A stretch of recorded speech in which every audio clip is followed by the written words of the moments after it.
Painting can be a nightmare for us DIYers. There are so many products on the market, and if you get it wrong, all that work was worth nothing. So I had the opportunity to start from scratch recently.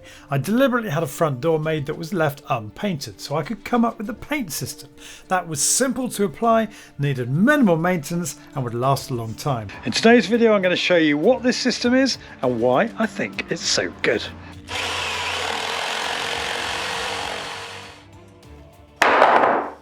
It's just occurred to me I'm clearly mad doing an outdoor woodwork painting video in October when the temperature today is 10 degrees.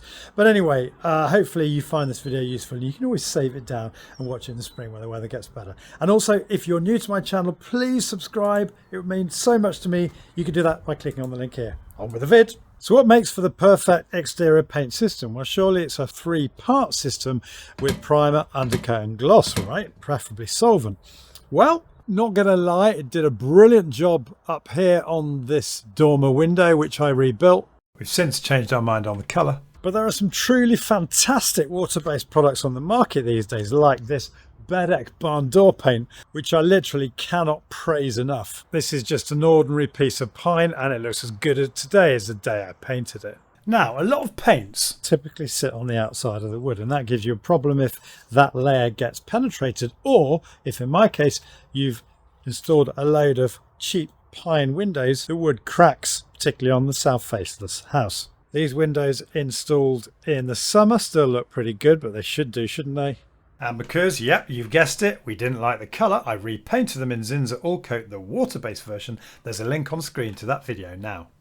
But whilst there are flexible paint systems out there, you have a big problem when your windows start moving. And the 2-part flexible Johnston's paint system started failing on these windows about 6 months after I installed them. So the holy grail as far as I'm concerned is a product that sinks into the wood, which is what I thought I'd done here in the summer with the Fidder's High Build Oil. But turns out the clue is in the title, High Build. And even in the video I commented it looks more like a varnish sitting on the surface. I'll be revisiting this in the spring, but you can see what a mess these are in. So when it came to painting the front door, I decided a different strategy was needed. I wanted to simplify those 3 steps, primer, undercoat, gloss. I wanted to paint it myself to save money. And I wanted a system that sunk into the wood.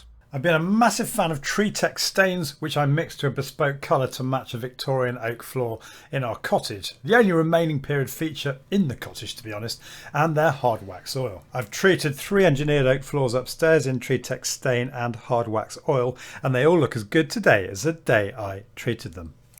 I wanted to match the Farrow and Ball Hardwick white colour we had on the windows, and noticed Treatex have a classic colour collection with a colour intriguingly called Is This Pink? That was a very close match, so I ordered a tin of this and a tin of cool cotton for the inside. Oh, and a tin of preservative that treats against blue stain and mould. Not critical, as the oils in the classic colour keep the water out of the wood anyway, but I thought I'd do it for belt and braces. And what's so different about this stuff? Well, bottom line, it goes straight onto unfinished timber after the preservative and sinks right in. 1 to 3 coats and you're done. No faffing with primers, undercoats and a couple of coats of gloss. Suitable for interior and exterior, obviously. Will not flake or peel. Big important point considering those pictures from earlier. Highly water resistant, UV resistant, and contains lots of lovely, nice smelling, naturally sustainable raw materials. You can even use it on kids' toys. And I must stress I'm not being paid anything by Treatex for mentioning them in today's video. I've been using this stuff for years. They are, however, offering 7.5% off if you buy through the link in the description below the video. So what about this door? Well, I've bought all my windows and this door from a local joinery company. I'm not going to tell you who they are because I'm going to be a bit critical about it. So dealing with the positives, it's a nice thick construction. And they've used some pretty decent hardware on it. Chunky ball bearing hinges and a 5-lever mortise lock from a company called Zoo. And 680 quid all in, including the glazing, I think is pretty cheap. But my first irritation was I asked them to leave it completely unfinished and they couldn't resist bunging some of my old green gloss on it around the panels, as well as, even worse, some silicone, and I had to spend many precious hours removing it all. And they tend to leave me a complimentary hole and gash to fix, although I've got to be honest, filling the hole was quite satisfying. And the general carpentry, well, put it this way, I wouldn't do it like that. With all that done and a little bit of work with the random orbit sander, I was ready to start painting. So this stuff is like a thin cream and very easy to apply. As I said, not strictly necessary, but as I knew I'd be doing a video on this, I thought it would be worth showing you all the steps you can take to maximise the effectiveness of the system and therefore the life of the wood. And then it was onto the paint, which is really satisfying to apply. It's fairly runny, almost like you're using a linseed oil paint, but not lacking in substance, more like an oil-based paint than a water-based in that sense. And you really feel it sinking into the wood. Gentle sand. This was yet another wood filler repair I had to do with some 240 grit sandpaper after coat 1, and then it was on to the second. And with this second coat, the finish really starts looking great. A few knot imperfections were filled with 2-part wood filler, sanded and then over painted. And the inside of the door I painted in the cool cotton, a neutral colour, as we didn't know at that stage what colour the kitchen walls would be. For the door frame, I pulled out the draft excluders and obviously removed the hinges to make the job as easy as possible.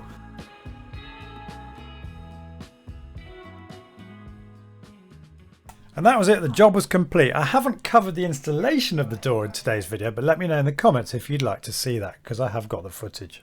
So that door fitting happened on the 23rd of November last year, so nearly a year gone by. Let's have a look at the door now to see how the paint system's getting on. And to do that, I need to have another little whinge about the way this door was constructed. Now, first point to make here is just how much the door has shrunk during the summer.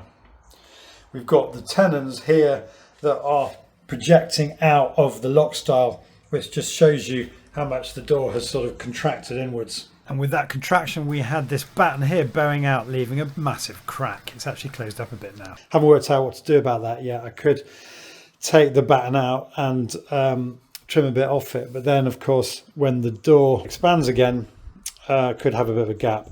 So I think I'm probably just going to clamp that in and glue it. I might do that towards the end of the video. And the thing that really irritates me is the middle and freeze rails. Now, door makers out there, let me know whether this is correct. But this has been constructed from 3 pieces of timber, as you can see here. This one even more, 1, 2, 3, 4, 5. And the problem with that is when the door starts moving due to climatic conditions, because obviously it hasn't been very well seasoned, it's very obvious. These layers slightly moving independently of each other becomes very obvious. We've got a similar thing here. This one's been made of 3 pieces. So the whole door is basically made up of a jigsaw puzzle of wood. Now I would have thought that it would have been much better if they had made it from single pieces, but maybe that's not what happens. Let me know. But I've got to say, with all that taken into account, the paint system has fared pretty well. We were told it doesn't flake or peel, and you can obviously see no signs of that. And yesterday's torrential rain, it basically hasn't stopped raining for the last few months, shows how much weather this door gets. And the all-important weatherboard is still looking as good as the day I painted it. And finally, the threshold, which on my old door constantly needed restaining, again is looking great in spite of the number of feet that have walked all over it over the last year. Now, before finishing this video, I thought I would put the paint to task correcting a few of those imperfections in the door. But a word of caution if you're planning to do something similar at this time of year.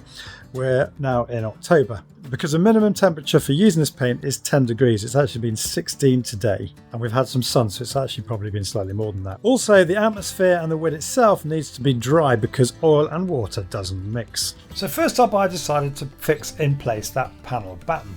So I put some insulating tape on the door to protect it from the Puricol adhesive I was going to be using, as I'm not sure it can be overpainted. I love this stuff. Tooled it into the gap, then clamped the gap shut and screwed 5 tongue-tight screws in to lock it in place. I love these screws because the hole they leave in the wood is minimal, which makes the job of filling them, which I did with this 2-part wood filler, a breeze. You know what, as DIY make it up as you go repairs go, I don't think they get much better than that. I then set about scraping away the raised paint edges where the panelling had moved with a Stanley knife blade. In hindsight, a chisel would probably have been better, and had a go at sanding down the worst of the movement with my random orbit sander. And we're right back to the bare woodwork again here. It'll be interesting to see how the repaint copes with that. The clock was ticking. I needed to get the paint back on. so that there are enough hours in the day for the paint to go off before the temperatures plunged. Ooh, this is going on well.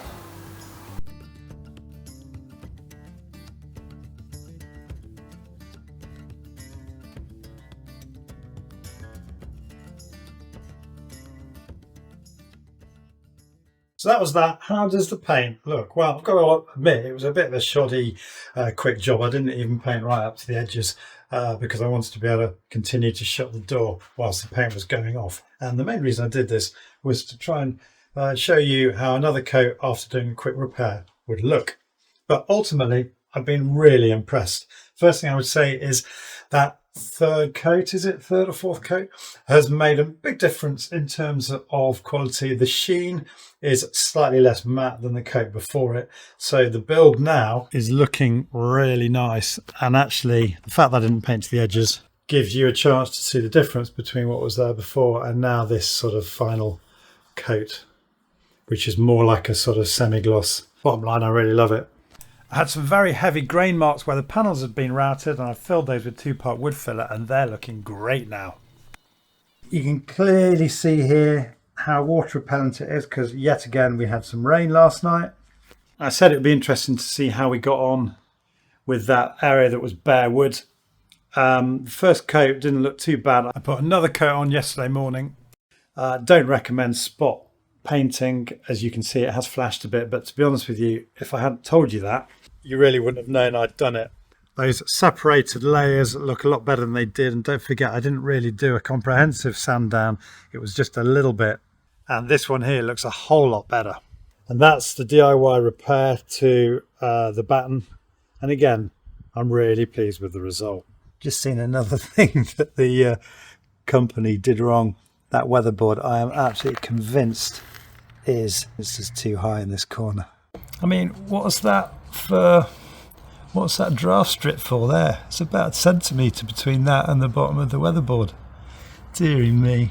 Anyway, that's where we're at. I'm really pleased with this paint system, and I'm actually going to use it, I think, to refurbish that window I showed you earlier on. I think another winter and I might lose it, so I'm going to probably take the window out, put a panel there and repaint it in the dry. One other point to make, because the eagle-eyed amongst you will probably hold me to account on this, you might have noticed these big gaps here, and the really eagle-eyed of you will have noticed that the foam that's in that gap has slightly gone orange because of it's been attacked. It's not UV resistant. I want to get these walls rendered. I'm waiting for the renderer to say he's got some capacity to do it, so that's why my house still looks so unfinished. But when I did that door, I think I used this stuff, which is a general purpose adhesive foam. I should have used is something like this, which is the real deal for using round windows and doors. Not UV resistant, but then you shouldn't be leaving your foam in sunlight anyway. So I've been doing a lot of foam videos recently, so I thought I'd better just point that out to you. So there will be some videos coming at some point when all of the rendering kicks off, but I thought I'd just mention that in the meantime.